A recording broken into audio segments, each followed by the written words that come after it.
Hello guys, samahan nyo kami. Road trip ulit tayo papuntang Tanay Rizal. Dito sa Rainbow Forest Paradise Resort and Camping. Ang way natin so walang iba kundi sa paborito kong lugar dito sa Marilake. After weekend, nagda-drive kami ng family ko dito para makapag-relax. Nakaka-relax naman kasi talaga mag-drive guys after ng long busy work. Kung nakikita nyo naman yung view, napakaganda. Napakaraming namamasyal dito sa Tanay Rizal, lalo na pag weekends. Yung mga cyclists, motorcycles, tsaka mga four wheels, ang daming pupunta sa mga camping area. Magdoble ingat ka lang talaga dito sa Marilake kasi ang daming mga motor dito na nagbabanking-banking sa mga sigsag na road. So dapat doble ingat ka rin. Shout out dun sa mga nagmomotor na disiplinado mag-drive. So marami pa rin tayong mga motorcyclist na responsible sa kanilang pagdadrive. Di yung pa basta-basta lang. Wala pa nga pala akong tulog nito guys kasi panggabi ang trabaho ko nito. So uminom na lang ako ng Cobra. So Cobra lang ang katapat niyan para maging awake and alive tayo guys at all times. Bakit nga ba Ford Ranger Next Gen ang napili ko? Para sa akin, ito lang kasi talaga yung nag-stand out compared dun sa mga competitors niya. Tingnan nyo pa lang yung interior, napakaganda. Napakalaki ng 10-inch infotainment display niya. Napaka-responsive at smooth connection yung Apple CarPlay niya at yung Android Auto. Ang mga features na nagustuhan ko dito sa ating Ford Ranger ay yung auto rain sensing wipers niya. Gamit na gamit ko talaga ito, lalo na ngayong tag-ulan. Napaka-convenient nito para sa akin. Kasi once na umulan, so madedetect yun ng sensors, then automatic mag-on yung wipers nyo. And depende yun sa kung malakas yung ulan or kung mahina. Kapag mahina, mabagal din siya. Pero kapag lumakas yung ulan, bibilis din yung wipers niya. So, hindi mo na kailangan mag-adjust ng wiper speed mo manually kasi automatic na yun. Isa pa sa nagustuhan ko ay yung auto headlight niya. Automatic na magti-turn on yung headlight mo kapag na-sense niya na madilim na. For example, dumaan ka ng tunnel, na-detect niya na madilim. So, automatic magti-turn on yung headlight mo. And then, automatic magti-turn off naman siya kapag na-detect niya yung sunlight. Shout out pala dito sa Ford Ranger na nasa unahan natin guys. Oh. Siguro 2010 model ito. So, tingnan mo, napaka-reliable din. May napanood nga ako na hindi daw niya pinili yung Ford Ranger dahil sa reliability issues. Tapos mahal daw yung maintenance. Huwag kayong papadala sa mga ganun. Payo ko sa inyo, sundin nyo lang yung mga nasa puso nyo. Astig yung Ford Ranger na nasa unahan natin. Oh.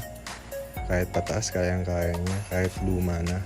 Dun sa mga nagsasabi about sa reliability issues guys. So malalaman natin yan dito sa owner's review natin. So update ko kayo palagi kapag may encounter ako na problema sa Ranger natin. Sa mga sedan ng Ford before, kung familiar kayo, siguro doon maniniwala ako regarding sa reliability issues. Pero sa mga pickup truck nila, sa mga SUVs, sa mga diesel engine, hindi ako naniniwala.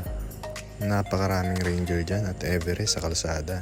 Kung sirain niyan, di sana hindi ganun ka-popular yan. Nakarating din tayo sa resort guys. So tingnan nyo kung gaano kaganda yung Rainbow Forest Paradise dito sa Tanay Rizal. Ang entrance fee dito, 200 for adult. Kids, 125 pesos. Lagay ko na lang din yung details dito guys. Tara, kain tayo. Enjoy nyo na lang muna yung view.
Ayan guys, tapos din yung araw.